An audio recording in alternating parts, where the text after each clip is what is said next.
In first part of the chapter Enemy, we had studied Dr. Sadao was in confusion whether should I kill the man or treat the man. Initially, Hana, his wife too, was in the same boat. That means she was also along with her husband. But later their mind changed. They tried to find out what he was. He looked American. The battered cap had faint lettering. US Navy, they concluded that he was a sailor from American warship. उसकी जो cap थी उस पर लिखा हुआ था US Navy. It means the man belonged to American warship. The man was a prisoner of war.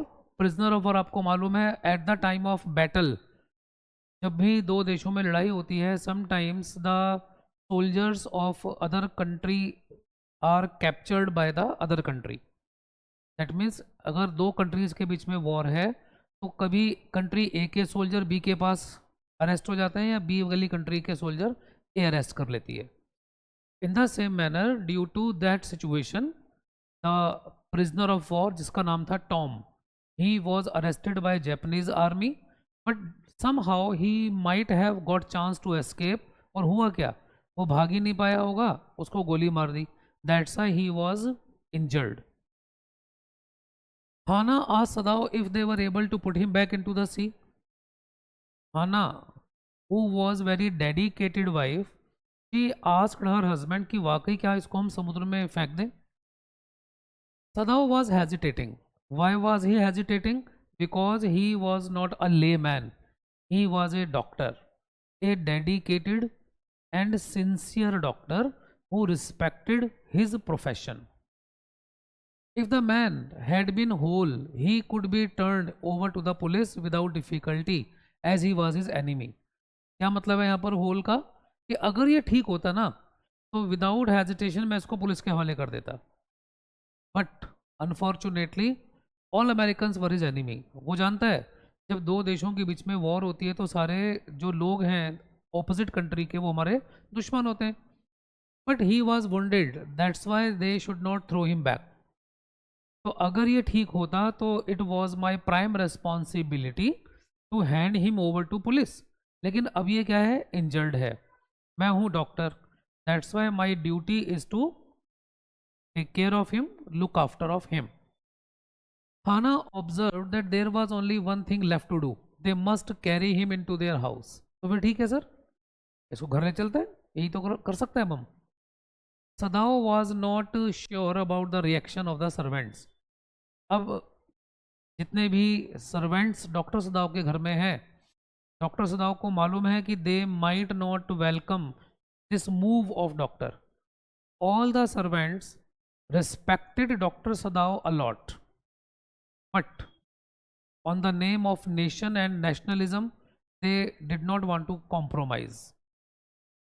Hana suggested that they must tell the servant that they intend to give him to police. तो हाना ने कहा एक काम करेंगे, अगर कोई servant कुछ question raise भी करेगा तो हम बोल देंगे ना उसे कि firstly we will treat the man, after the treatment when he will be fine we will hand him over to police.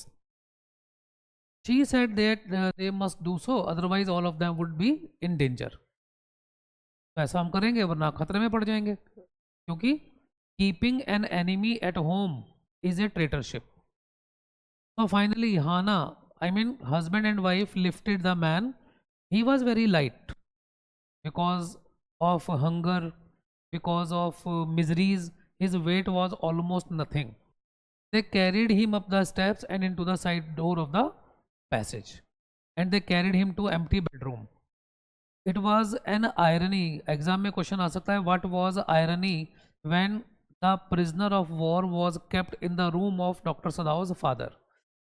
Now father of Dr. Sadao was no more.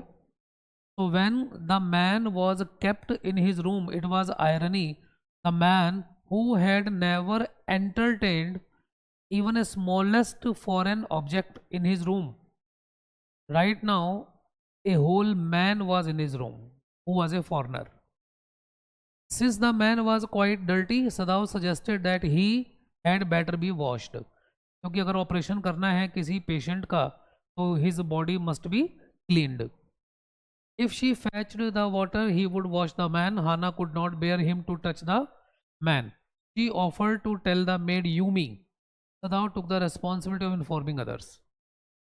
अब उनको सर्वेंट्स का असिस्टेंस चाहिए क्योंकि हाना she did not want to wash the man. That's why they needed assistance of servants. लेकिन क्या servants help करेंगे?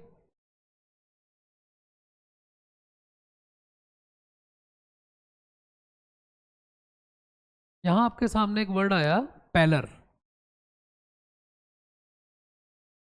Parallel का मतलब होता है the yellowishness of the face. और ये कब होती है? जब कोई पर्सन सीवियरली इंजर्ड हो, बीमार हो. तो the pallor of the unconscious man's face moved him first to stoop and feel his pulse. It was faint but it was there. तो doctor Sadao felt the pulse of the man. It was just very dull and he was about to die. He put his hand against the man's cold breast or chest. The heart too was yet alive. Means, in short, the POW was in semi-death stage. He was just few inches away from the death, but luckily he was in the right hands. Sadao observe that he would die unless operated upon. Operation करना पड़ेगा. The man was very young, perhaps not even 25. मतलब शायद 25 साल का भी नहीं होगा. The man had to be washed first. However the servants refused. लेकिन वही हुआ जिसका डर था. Servants refused to assist doctor Sadao कि सर हम हेल्प नहीं करने वाले इस आदमी के किसी भी एक्टिविटी में, आपके ऑपरेशन में. दो रीज़न है इसके. Why did servants of doctor Sadao despite respecting him a lot refused to give him their service? Reason number 1, nationalism, feelings of patriotism. Number 2, fear of general Takima, because he was a selfish and drunkard man. He was a dominating person. अगर doctor Sadao अगर general ताकिमा को पता लग गया कि doctor सदाओ के यहाँ हमने ऐसे एक वुंडेड मैन को, अमेरिकन प्रिजनर को असिस्ट किया, he might send us to jail and we might be given death penalty. तो ये डर उनको रोक रहा है और because of this fear they did not step forward. अब doctor Sadao because he was a sincere man, आदमी को अपने घर लाए हैं तो असिस्टेंस भी करना है. Finally Hana had to step forward in this complicated situation. She cleaned the man and assisted her husband when he was operating upon him.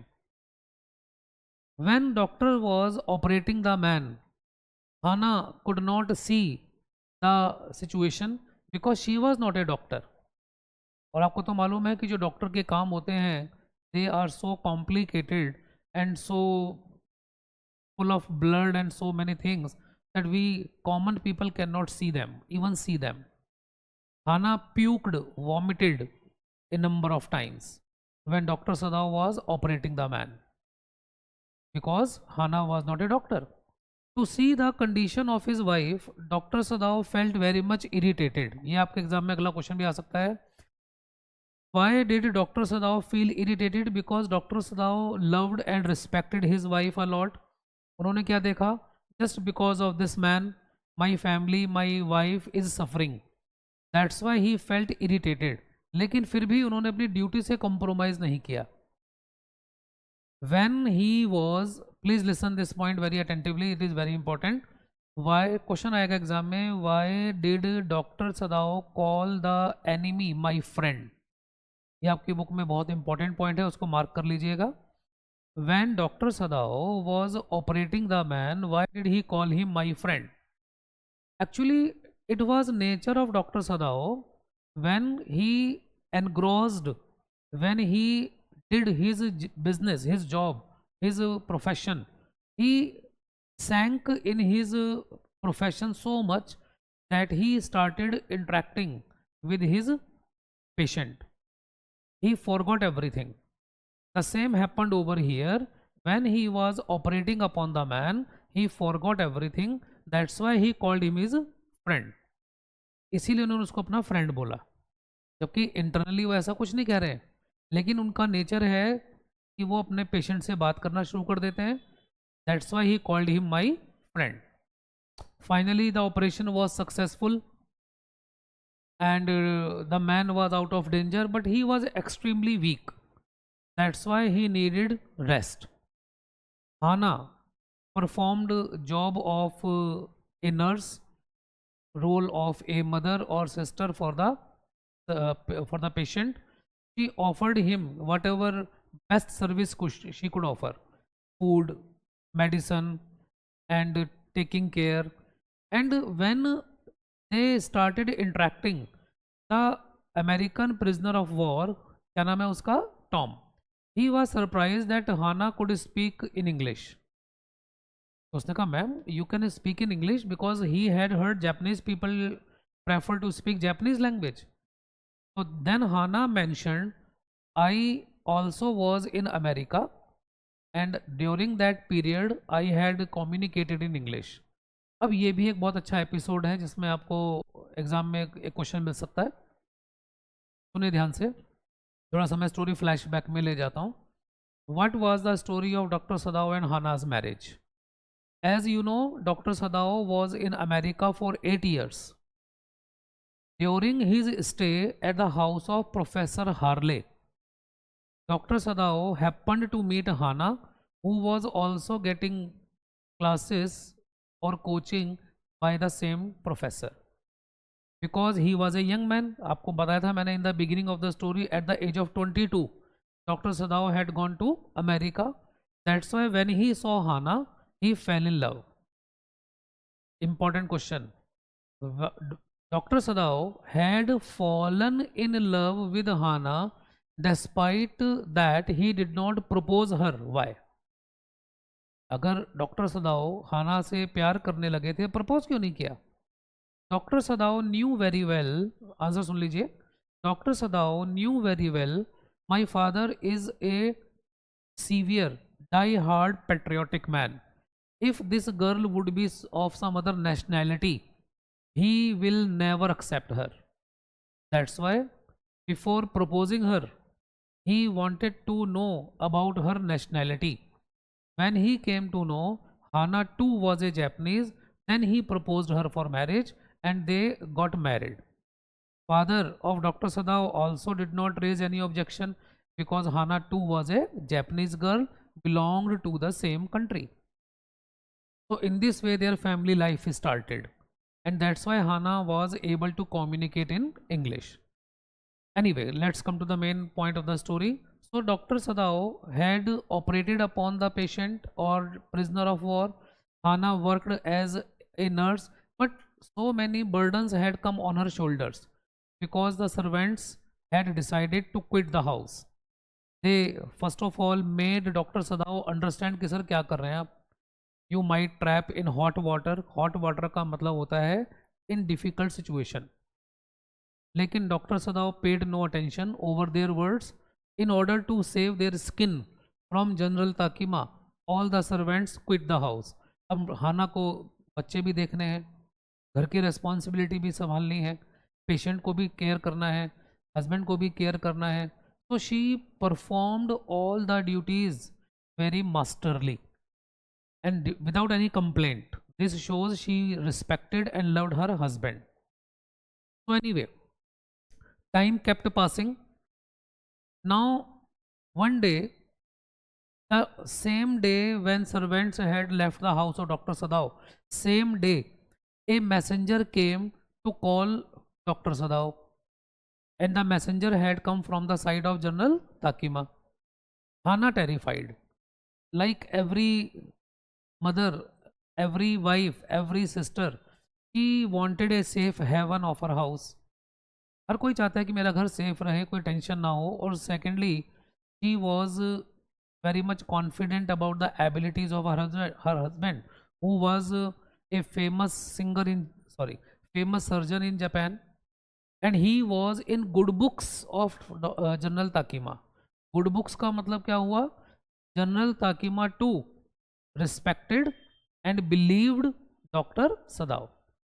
तो हाना और उसकी फैमिली बहुत बढ़िया चल रही थी, घर में सर्वेंट्स थे, फ्लो ऑफ इनकम भी अच्छा था, हस्बैंड की भी रेपुटेशन है because he was in the good books of general साहब।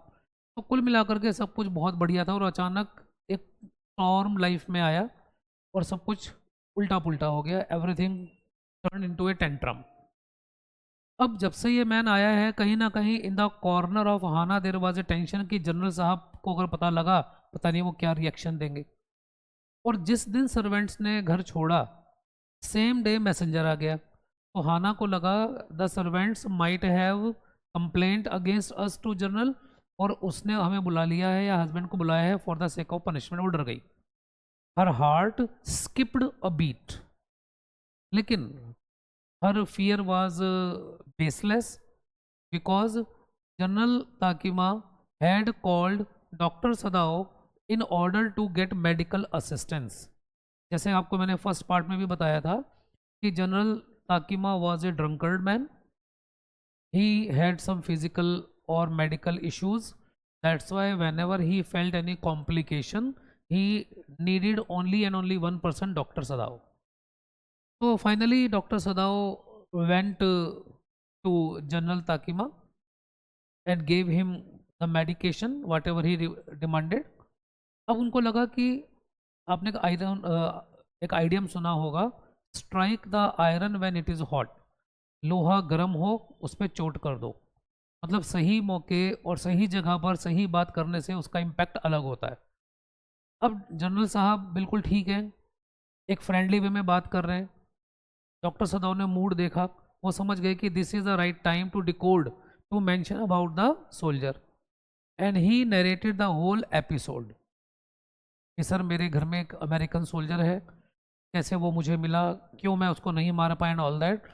जैसे कि भी आपको मैंने बताया कि जनरल ताकीमा रिस्पेक्टेड डॉक्टर सदाव, और जब आप किसी की रिस्पेक्ट करते हैं तो उसकी कोई बात गलत भी होती है तो उसको आप डाइजेस्ट कर जाते हैं। General Takima as was doctor Sadao was expecting reacted positively, even he assured कि आप टेंशन मत लो डॉक्टर साहब, tonight I will send my personal assassin. Assassin का मतलब होता है द पॉलिटिकल मर्डरर्स।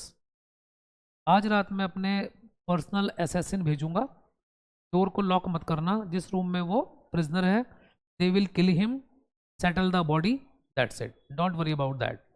डॉक्टर सदाव को भी लगा ठीक है, रीजन बीइंग अब वो जो प्रिजनर ऑफ वॉर था he was out of danger and he was perfectly all right, कब तक घर में रखेंगे उसे, और अब ये मेरा पेशेंट भी नहीं है तो उसको मरवा सकते हैं क्योंकि I am a Japanese, I am a patriot also. तो डॉक्टर की ड्यूटी खत्म, अब देशभक्ति शुरू। That's why he raise no objection. उनका सर जैसा आपको करना है कर लो, मैंने आपको बता दिया। Now doctor Sadao too was very much relaxed, क्योंकि कहीं ना कहीं तो उनको भी एक टेंशन थी ही। 1 night passed, 2 night passed, 3 night passed, कुछ हुआ ही नहीं। इसका क्या मतलब हुआ friends? General Takima forgot the promise which he had made to doctor Sadao. Doctor Sadao समझ गए कि मुझे ही कुछ करना पड़ेगा, जनरल साहब तो प्रॉमिस भूल गए। Now POW was perfectly all right. अब डॉक्टर चाहते तो उसको मार सकते थे, लेकिन ही was A doctor and being a doctor चाहे कुछ भी हो वो लाइफ नहीं ले सकते थे। तो now he had to get rid of man, पीछा छुड़ाना। इसके लिए उन्होंने क्या किया, उन्होंने उसको अपने कपड़े दिए जो जापानीज कपड़े होते हैं ताकि वो जापानीज लगे, खाना पानी torch, means what ever basic things a person might require, doctor Sadao offered him all those things along with A boat. और उन्होंने उसको नेविगेट किया।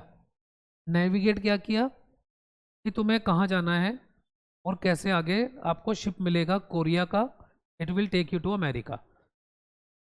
If there is tide in the ocean, आप नहीं जा पाए तो ड्यूरिंग द डस्क टाइम, रात को नहीं, शाम को नहीं, डस्क, जब सन सेट होने वाला हो या लगभग हो चुका हो, अंधेरा ना हुआ हो बल्कि होने वाला हो, आप मुझे टॉर्च की लाइट फ्लैश करेंगे, मैं आपको वाटर या फूड और दे दूंगा, और अगर आपको रास्ता क्लियर मिले आप निकल जाना। क्या मिलेंगे आपको? कोरियन शिप्स मिलेंगे and they will take you to America. The prisoner of war was highly grateful to Dr. Sadao. So finally, in the evening, when Dr. Sadao was standing at the balcony along with his wife, उन्होंने देखा कि कोई flash नहीं मिली, that means कोई signal नहीं आया. There was no flash light from the sea shore. इसका मतलब POW निकल चुका था. Doctor Sadao felt very much relaxed कि चलो टेंशन खत्म. After 1 or 2 days again doctor Sadao had to go to the general Takima. और जैसे ही जनरल साहब ने, please listen very carefully, important point, जैसे ही जनरल साहब ने डॉक्टर साहब की शक्ल देखी, ही रिमेंबर्ड हिज प्रॉमिस कि oh I had promised you to send my personal assassin, I am very much sorry. क्या हुआ उसका? उसने कहा सर क्या हुआ, मैंने आपका वेट किया, आपने कुछ किया ही नहीं. ही रैन अवे, वो तो भाग गया. Doctor Sadao told him lie कि sir he ran away. General Takima requested doctor Sadao please do not leak my mistake, my secret to anyone. Exam में क्या क्वेश्चन आएगा, सुनो ध्यान से. Why did doctor Sadao feel now general was in his palm, कि general साहब अब मेरी मुट्ठी में है, अब मेरे कंट्रोल में है. हालांकि सिर्फ मेंटल सेटिस्फेक्शन के लिए थॉट था, क्योंकि जिनके पास पावर होती है वो किसी के कंट्रोल में तो नहीं रहते. लेकिन कहीं ना कहीं doctor Sadao was getting a upper hand, क्योंकि जनरल साहब खुद रिक्वेस्ट कर रहे हैं कि प्लीज़ मेरा इस सीक्रेट किसी को बताना मत. When everything settled down, the servants of Dr. Sadao returned home and resumed their duties, and life of Dr. Sadao again came at the previous track. So this was the story of patriotism versus sense of responsibility towards profession. If you have any kind of doubt, you can ask me in the comment section, friends. कोई शक? So see you in the next video with new chapter. Bye bye.